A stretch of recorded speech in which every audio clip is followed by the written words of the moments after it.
Bon, aujourd'hui on va parler d'un truc qui semble paralyser une grosse partie de la population, une grosse partie de mes viewers. C'est quelque chose dont on me parle sur mon Discord, avec lequel j'ai pu converser avec certains membres du Discord qui m'ont dit que ouais, ça c'est un problème qui me touche. On va parler du perfectionnisme et pourquoi en fait c'est quelque chose qui peut littéralement ruiner ta vie. Et le truc c'est que en fait, le fait de vouloir faire les choses bien, correctement, d'une certaine manière, n'est pas forcément de base une mauvaise chose. Au contraire, ça peut être une bonne chose si bien canalisé, si bien utilisé et utilisé comme source d'énergie pour accomplir les choses correctement. Mais pour la plupart des gens, c'est une espèce de malédiction, de chaîne qui les empêche de véritablement faire des progrès. Parce qu'ils se disent que je suis au level 1 et pour passer au level 2, il faut que je 100% le level 1. Alors que non, t'as juste besoin de 30 à 40% dans le level 1 pour passer au level 2. Mais bref. Avant de poursuivre, faudrait peut-être se poser la question de ça vient d'où le perfectionnisme. En vrai de vrai, si tu réfléchis bien, comme la plupart des problèmes en vrai qui touchent la majorité de la population, ça provient généralement de notre enfance. Et oui, de notre conditionnement social. Par exemple, imaginons que tu aies grandi au sein d'une famille là où il y avait des attentes très élevées, voire irréalistes, d'accord? Donc tes parents, parce que peut-être tu avais un grand frère ou une grande sœur qui avait bien réussi et tout, ils s'attendaient que toi aussi tu réussisses comme ton grand frère et ta grande sœur. Ou juste en général, ils sont hyper narcissiques et ils ont des grosses attentes de toi, ils sont en mode non, il faut que mon gosse y réussisse, faut que tu aies au moins 17, voire 20. Non, non, la meilleure note, c'est le minimum, tu vois. C'est comme ça, en fait. Et du coup, toi, en tant qu'enfant, pour te protéger forcément, pour pas décevoir tes parents, parce que l'amour de tes parents en tant qu'un enfant, c'est extrêmement important, juste, tu t'adaptes à la situation et tu développes en fait cette espèce de protection en fait au travers du perfectionnisme. Tu as toujours besoin de faire tout parfaitement parce que si tu ne le fais pas, tu vas décevoir ta famille et tu vas être réprimandé. Ta sécurité en tant qu'individu lorsque tu étais enfant dépendait ou non de ta capacité à faire les choses parfaitement. Voilà. Sauf que quand on creuse un peu la question du perfectionnisme un peu plus, on se rend vite compte que ça, c'est qu'une des facettes du perfectionnisme. En vérité, il existe deux types de perfectionnisme. Le perfectionnisme, là où justement c'est influencé parce que les autres attendent, donc le cas que je t'ai expliqué, mais il y a aussi le perfectionnisme qui est non pas influencé parce que les autres attendent, genre ça tu t'en bats les couilles, mais influencé uniquement par tes propres attentes de toi-même. Donc dans ta tête, tu as une attente spécifique de ta personne et tu ne vas pas te limiter à quelque chose d'en dessous de tes attentes. Donc tu veux atteindre ce truc, pas pour la validation des autres, pas pour que les autres puissent être en mode oh il a réussi, oh il a fait un truc de fou. Non, ça tu t'en bats les couilles, tu fais tout uniquement pour tes attentes. Donc ça c'est les deux types. Un, focus sur l'intérieur, l'autre, focus sur l'extérieur. Et le truc c'est que celui qui est focus sur l'intérieur est moins problématique. En vrai de vrai, il est même plutôt bénéfique lorsque bien utilisé. Le vrai problème ici, c'est celui qui est focus sur l'extérieur. Celui qui provient genre de ta famille, de ton environnement, des attentes à la con que tes parents ils avaient, etc. Qui t'ont matrixé le cerveau depuis que t'es gosse et du coup qui sert de mécanisme de défense qui n'a jamais été traité, entre guillemets, alors que tu grandissais et qui reste. Tu vois, chaque fois que tu veux faire les trucs parfaitement, au fond, c'est pas vraiment pour toi ou pour ton développement personnel ou juste pour te sentir bien. Non, tu le fais par rapport au regard des autres. C'est toujours pour les autres. Tu vois, toujours, toujours, toujours, toujours concentré vers l'extérieur. Et un truc qui est très drôle, et ça je l'avais appris sur la chaîne de Dr. K, c'est un, si je dis pas de conneries, c'est un ancien moine qui est aussi psychologue, et il a une chaîne YouTube anglophone, moi je vous partage un peu ce que j'ai pu apprendre. En gros, il explique que, dépendant du type de perfectionnisme que tu as, donc celui qui est concentré vers soi ou celui qui est concentré vers les autres, c'est deux parties différentes de ton cerveau qui s'activent lorsque tu te retrouves dans une situation là où t'as foiré. D'accord? Donc imaginons, tes parents disent que le minimum que tu puisses avoir, c'est 20. Donc en fait, déjà, rends-toi compte, quand tes parents te disent que le minimum que tu puisses avoir, le truc, la norme, le truc acceptable, c'est 20, c'est-à-dire que tu ne pourras jamais rendre tes parents fiers. Voilà, parce que tu peux pas faire au-dessus de 20 en fait, t'es baisé de base. Tu vas juste être, soit t'es ok, soit t'es une merde. Il n'y a pas de t'es bien, il n'y a pas de entre deux. Non, non, soit t'es ok, soit t'es une merde. Voilà. Donc imaginons cette situation, toi t'arrives avec un 17. T'arrives avec un 17, t'as pas eu 20 de moyenne, t'arrives avec un 17. Dans ta tête là, tu sais déjà que t'es dans la merde. Tu sais déjà que c'est la merde, frérot. T'as même pas envie de confronter la situation. Et du coup, ce qui se passe, c'est qu'il y a une partie de ton cerveau, j'ai oublié le nom, hein, mais c'est pas grave. Il y a du coup cette partie de ton cerveau qui s'active, qui fait que tu vas littéralement essayer de te distraire de la situation. Donc tu te débranches du moment présent. Tu sais que quand tu vas aller montrer ta note là, à tes parents, tu vas te faire engueuler, tu vas te faire insulter, on va te priver de trucs, ça va être la merde. Tu sais déjà que c'est foutu, ok? Tu sais que c'est foutu. Au moment là où tu te fais engueuler, là, ton cerveau, il est débranché. Ton cerveau, en fait, il y a une partie de ton cerveau qui s'active, qui fait que tu oublies l'erreur, tu fais comme s'il n'y a rien, tout va bien, tu commences à être distrait par d'autres trucs, tu vois, qui n'ont rien à voir, parce que tu te débranches de la situation, en fait. Tu ne veux pas la gérer, tu ne veux pas entendre parler de cette situation, tu ne gères pas les erreurs, en fait. Et parce que tu ne gères pas les erreurs, c'est ça le truc, tu ne peux pas apprendre de tes erreurs, et tu ne peux pas progresser au travers de tes erreurs. Et c'est ça le gros problème, en fait, de ce perfectionnisme concentré sur les opinions extérieures à ta personne. C'est ça le giga problème. L'autre type de perfectionnisme, cependant, lorsque tu te retrouves à faire des erreurs, ou que tu foires, et que tu n'arrives pas du tout, du coup, à tes standards qui ont été mis par ta propre personne pour toi, ben en fait, tu réfléchis un minimum, et ce qui se passe, c'est qu'il y a une partie de ton cerveau qui s'active, qui fait que tu ralentis, tu vois. C'est pas, tu te débranches pour ignorer le fait que tu as échoué en mode, non mais il n'y a rien. Tu vois, non, tu fais pas ça. Tu admets qu'il y a eu une erreur, et ton cerveau ralentit pour que tu puisses réfléchir sur cette erreur. Et parce que tu réfléchis sur cette erreur, tu commences à déterminer où est-ce que tu as foiré, c'est quoi les problèmes, etc. etc. Et donc tu apprends de cette erreur, et petit à petit, pour certains c'est plus rapide, pour d'autres c'est plus lent, mais petit à petit, en général, tu progresses. L'autre cas, par contre, parce que tu évites les erreurs entièrement, tu ne progresses pas. Et ça, c'est un gros problème, en fait. Tu as besoin d'apprendre de tes erreurs, ou du moins d'apprendre aussi des erreurs des autres, pour pouvoir progresser dans la vie. Il n'y a pas d'entre-deux, en fait. Tu ne peux pas être là et me dire que tu es perfectionniste et juste espérer que tu vas progresser sans jamais checker tes erreurs. Non, c'est pas possible, tu vois. Et dis-toi que quand tu es dans ce perfectionnisme tourné vers l'extérieur, ton propre cerveau, il est contre toi. Parce que ton propre cerveau veut te protéger. Il fait juste son job, tu vois. Donc il débranche le truc, il fait en sorte que tu ignores le fait que tu as foiré, parce que foirer, c'est inacceptable. Foirer, dans ton cerveau, là, c'est vu comme une valeur qui n'est pas acceptable, en fait. C'est viré du code automatiquement. Ton cerveau va tout faire pour ignorer le fait que tu as échoué, en fait. Tes parents sont en train de t'insulter, de te gronder, tu sais que tu as foiré. C'est plus là, tu es en train de te concentrer sur le jeu auquel tu vas jouer cet après-midi, tu t'en bats les couilles. Tu es débranché, tu es ailleurs, tu écoutes pas, t'entends juste du... C'est flou, ce que tu vois, c'est flou ce que t'entends. Tu t'en bats les couilles, ton cerveau il est ailleurs, tu vois. Et du coup, idéalement en fait, la plupart des gens qui sont du perfectionnisme interne verraient les autres et leur diraient mais tu t'en bats les couilles de ce que les gens y pensent, tu vois. Genre, te concentre pas sur ça et tout, c'est pas important. Plus facile à dire qu'à faire. C'est même un conseil de merde en vrai. Parce que tu peux pas juste dire ça à quelqu'un dont le cerveau, depuis qu'il est petit, a été formaté de cette manière. C'est littéralement le cerveau de cette personne qui est concentré vers l'extérieur, qui a ce perfectionnisme-là, est formaté de manière différente à celle des autres individus. Tu peux pas juste lui dire tu es triste, arrête, t'es perfectionniste, arrête, ça marche pas comme ça, tu vois.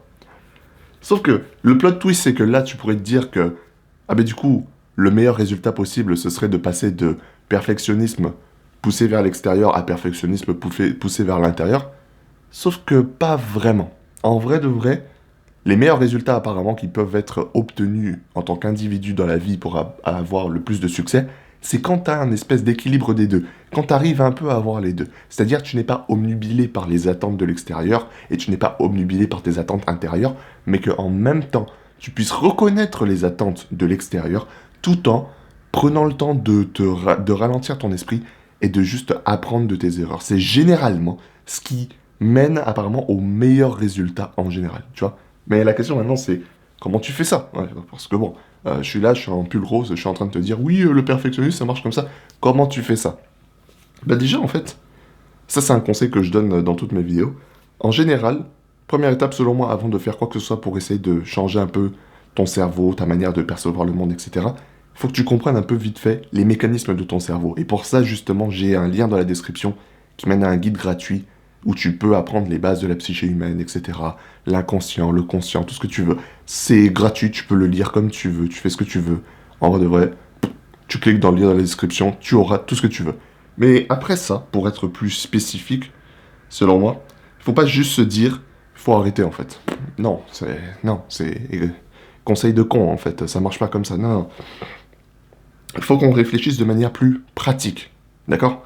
Et selon moi, de manière plus pratique, il y a quelques étapes que tu peux essayer de mettre en place pour créer cet équilibre entre le perfectionnisme plus personnel et le perfectionnisme tourné vers les autres. Donc imaginons que toi tu sois quelqu'un qui soit purement personnel, ben en vrai de vrai, tu peux essayer de t'intéresser un peu plus à ce que les autres attendent. Ça pourrait être bénéfique. Mais encore toi, tu pourrais ne pas le faire, tu auras quand même plus de résultats que celui qui est full concentré sur les autres. Donc attends, on va faire une espèce de ranking, d'accord? Imaginons que ça, c'est ceux qui sont concentrés sur les autres, et ça, c'est ceux qui sont concentrés uniquement sur eux-mêmes, ok? Ceux qui sont concentrés sur les autres, ils se font enculer. Ils sont là, si tu veux, en termes de résultats. Ceux qui sont concentrés sur eux-mêmes, ils sont à peu près là. Ceux qui arrivent à équilibrer les deux, ils sont là, d'accord? Donc il y a une espèce de hiérarchie, ok? Donc, imaginons que toi, tu sois celui qui s'en bat les couilles des autres, mais qui a quand même des attentes par rapport à toi-même. En vrai de vrai, c'est pas si handicapant que ça, et tu peux quand même réussir à faire le taf, tant que tu comprends que parfois c'est mieux de passer à l'action, plutôt que d'autister en fait sur des trucs à la con, ok?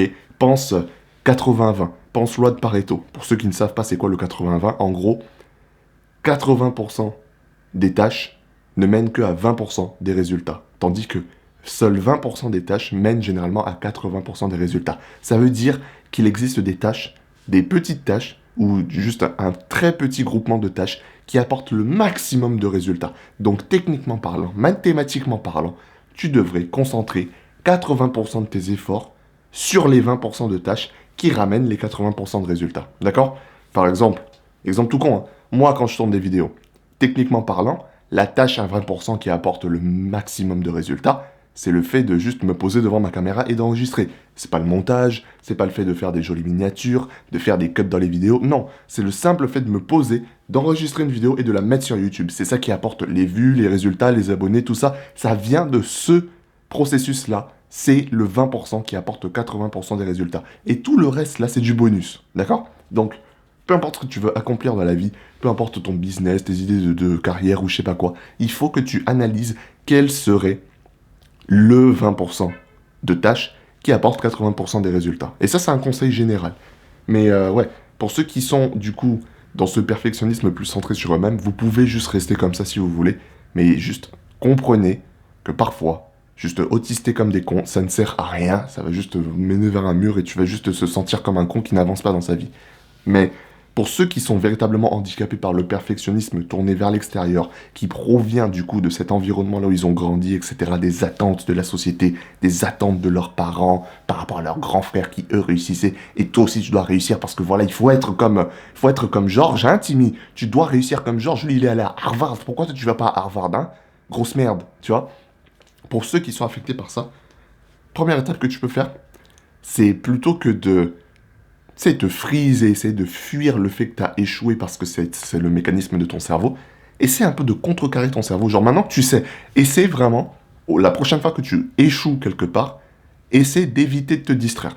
Donc essaie d'éviter de fuir la situation, fais un effort conscient, c'est pas facile, hein, ça va être dur au début, mais fais un effort conscient d'essayer de te poser et de réfléchir sur l'erreur. Donc tu analyses l'erreur, tu réfléchis sur l'erreur, etc. C'est difficile, c'est pas pratique.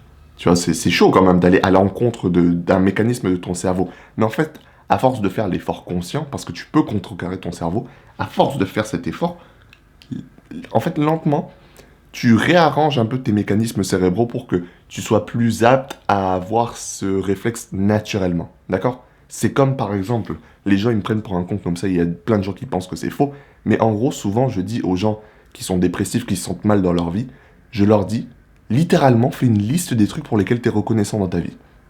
Ça paraît con, hein? Juste dire, je suis reconnaissant pour mon lit, je suis reconnaissant pour le soleil dehors, je suis reconnaissant pour la nourriture que j'ai mangée ce matin, etc. Ça paraît complètement con.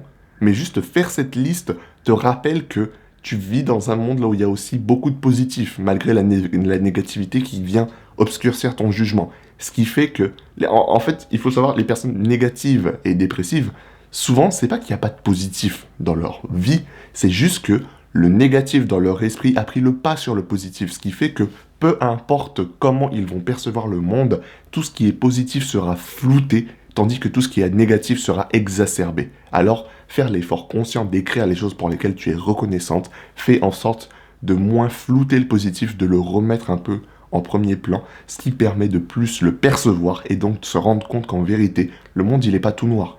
Tu vois? C'est pareil, les affirmations positives. Dire des trucs positifs, te dire je suis un BG, etc. Je suis un BG, je suis beau, j'ai de la confiance en soi, etc. Ça paraît complètement con, mais le fait de se le répéter encore et encore et encore finit par modifier ton cerveau petit à petit, ce qui fait qu'il commencera à le penser naturellement, sans même que tu aies besoin de faire l'effort. Bah là, c'est pareil. Tu fais l'effort d'essayer de réfléchir sur l'erreur, d'apprendre de cette erreur plutôt que d'essayer de fuir l'erreur. Ça ne sert à rien de fuir, d'accord? Tu vas juste te prendre un mur. Deuxième truc, ce serait de développer des standards personnels. Donc, on sait déjà que tu as des standards par rapport à ce que les gens y veulent. D'accord? Tu sais que les gens veulent ça de toi. Tes parents veulent ça de toi. La société attend ça de toi. Mais toi, t'attends quoi de toi? Ah, tout de suite, il n'y a plus personne. Hein. Les personnes, justement, qui sont trop concentrées vers l'extérieur ont tendance à ne pas avoir des standards pour eux-mêmes. Ils se sont jamais posés un jour pour se demander qu'est-ce que moi j'ai envie d'accomplir? Quel sommet moi j'ai envie d'atteindre? Tu vois, il n'y a jamais eu d'introspection, de se mettre en avant, etc. Parce que justement, quand tu grandis, ben les gens, ils s'en battent les couilles de toi. Dans cette situation-là, quand tu as des parents narcissiques qui veulent que tu aies tout le temps 20 sur 20 et que c'est la base, ben en fait, ton opinion dans cette histoire, mais on s'en bat les couilles, on se torche le cul avec ton opinion. Qui s'en bat les couilles de toi? T'as 5 ans et demi, Timmy, ferme ta gueule, tu vas jouer au piano, tu vas devenir pianiste professionnel et tu suces ma bite, en fait. Tu la fermes, ok? Tu fermes ta gueule, t'as pas d'avis à dire, je suis ton père, tu fermes ta gueule, ok? Tu fermes, sinon moi je vais... À quoi tu chiales? Tu chiales parce que j'écoute pas tes opinions. Je vais te donner une raison de chialer, moi, Timmy. Il y a des gens, ils vont reconnaître ce genre de situation. Quand t'es gosse, là, quand t'es dans cette situation, ton avis, là, n'a pas lieu d'exister. On s'en bat les couilles. Sauf que maintenant, il faut reconstruire cet avis. Il faut que tu te poses, tu te rendes compte que, ok, je suis concentré sur les avis de ma famille, je fais ça, je suis perfectionnisme parce que l'extérieur, parce que les attentes d'autres personnes. Mais qu'est-ce que moi je veux? C'est pas facile aussi, hein, quand t'es conditionné à juste réprimer ce que toi tu veux et ne pas le mettre en avant. Qu'un mec en pull rose débarque sur YouTube pour te dire que c'est important en vérité de faire l'effort de le mettre en avant, bah c'est chaud quoi. Je comprends. Mais il faut quand même que tu fasses l'effort. Donc, étape 1, tu ralentis pour essayer de te concentrer sur l'erreur plutôt que de fuir avec des distractions. Étape 2, tu essaies de développer une véritable opinion de toi-même et une attente pour toi-même. Quelque chose que tu veux atteindre. Et pourquoi tu veux l'atteindre? Tu vois, tu creuses un peu. Mais vraiment, il faut que tu fasses cet effort. Et c'est... Concrètement, c'est tout en fait. Concrètement, c'est tout. La troisième étape, ce serait juste d'équilibrer du coup tes attentes personnelles avec les attentes de l'extérieur. Tu essaies de trouver un équilibre. Et si tu arrives véritablement à trouver cet équilibre, ben en fait, les parties du cerveau qui s'activent, les deux parties différentes qui s'activent selon si tu es centré sur toi ou centré sur les opinions extérieures, vont essayer de jouer en tandem, ce qui fait que tu accompliras juste en moyenne bien plus de trucs. Apparemment, il y a des études qui montrent que ceux qui arrivent à équilibrer les deux ont juste plus tendance à faire du meilleur boulot et juste être plus efficaces que les deux catégories distinctes. Donc comme je te l'ai dit, ceux qui se concentrent sur l'extérieur, ceux qui se concentrent uniquement sur leur propre vision d'eux-mêmes, leurs propres attentes, ceux qui ont l'équilibre. Donc idéalement, dans le meilleur des mondes, tu te concentres, tu essaies de faire en sorte de trouver l'équilibre entre les deux. Et c'est plus facile pour quelqu'un qui est concentré sur l'extérieur d'essayer de se reconcentrer sur l'intérieur pour trouver cet équilibre que quelqu'un qui est déjà concentré sur l'intérieur et qui s'en bat les couilles de l'extérieur de commencer à en avoir un peu quelque chose à foutre de l'extérieur. Tu vois, c'est plus facile dans un sens que dans l'autre. Donc, pour ceux qui sont le plus handicapés par le perfectionnisme, donc à cause de l'extérieur, vous avez une chance de vous remettre sur vos pas et juste de rebondir de plus belle en fait. Vraiment, faut pas se dire que c'est une malédiction, faut se dire que c'est une potentielle bénédiction. C'est comme ça que moi je vois le monde. Arrêtez de voir ça de manière négative. Et je sais, c'est plus facile à dire qu'à faire, d'accord? De ton point de vue, probablement que tu penses que je dis de la merde, mais en vrai de vrai, si tu essaies de voir le monde de manière un peu plus positive et de te dire que tout est une question de perspective, et ça c'est un conseil pour tout le monde, bah forcément en fait, tu te rendras compte que la négativité n'a pas lieu d'être, car la seule personne qui autorise la négativité dans ta vie, c'est toi. Voilà. Je sais, ça fait spiritualisme bobo à la con, ça fait un peu con ce que je dis, mais en vrai de vrai c'est vrai. Je vais dire un truc chiant, je vais dire un truc casse-couille, mais à moins que tu ne sois cliniquement atteint de dépression et que ce soit validé, d'accord, que ce soit garanti, pas juste que tu crois que tu sois atteint de dépression cliniquement, La raison pour laquelle tu es dépressif, c'est probablement toi et tes choix. Et parce que tu laisses la négativité rentrer dans ton esprit, rentrer dans ta vie et polluer ta vision. C'est vrai, je suis désolé, c'est vrai. C'est pas une source extérieure malicieuse qui veut te polluer l'esprit. Non, au final, c'est toi. La personne qui détermine la qualité de sa vie et la qualité de ses pensées, c'est toi. Parce que bon, si t'es même pas en contrôle de ton propre esprit, frérot, t'es en contrôle de quoi au final? Ton esprit est entre tes mains. Et donc cette situation, ce perfectionnisme qui peut ruiner ta vie, la situation elle est entre tes mains. Tu peux faire des efforts, tu peux mettre en place ce que j'ai dit, et juste essayer de te recentrer un peu plus sur toi-même, ou de t'ouvrir un peu plus aux opinions des autres. Juste un peu. Je dis pas de vivre comme un esclave de ces dernières, mais juste un peu en avoir quelque chose à foutre. D'accord? Faut essayer de trouver un équilibre. Plus facile à dire qu'à faire, c'est très léger comme sujet, on pourrait creuser pendant des heures dessus, mais je pense que avoir cette base, ça permet déjà de mieux relativiser, d'avoir une meilleure perspective sur comment ça fonctionne et pourquoi ça fonctionne comme ça. D'accord? Comme la majorité des trucs, ça vient de l'enfance. Et franchement, l'enfance, c'est une période très formatrice pour la majorité des personnes en général. Je peux te garantir que si tu connais des gens qui ont des problèmes aujourd'hui, qui sont problématiques d'une certaine manière, la source, elle est dans l'enfance. Vraiment, c'est une dinguerie. Mais la source, elle se trouve dans l'enfance, en fait. Elle se trouve dans les années formatrices. Toujours comme ça. Vraiment.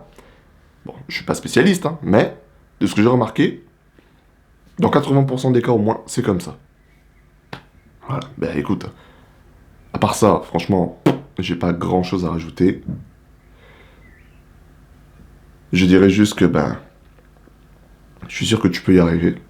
Je sais, c'est pas un truc que beaucoup entendent souvent, mais pour mes amis mecs là dehors qui regardent cette vidéo, il y a très peu de personnes qui croient en vous. Et même vous-même, vous avez du mal à croire en vous-même. Mais c'est pas grave. Si t'as du mal à croire en toi, un grand homme a un jour dit, et ceux qui ont la rêve, je vous respecte. Si tu n'arrives pas à croire en toi, crois en moi qui crois en toi. Sur ce, continue d'avancer, jusqu'à ce que tes ennemis soient détruits. Allez, des bisous.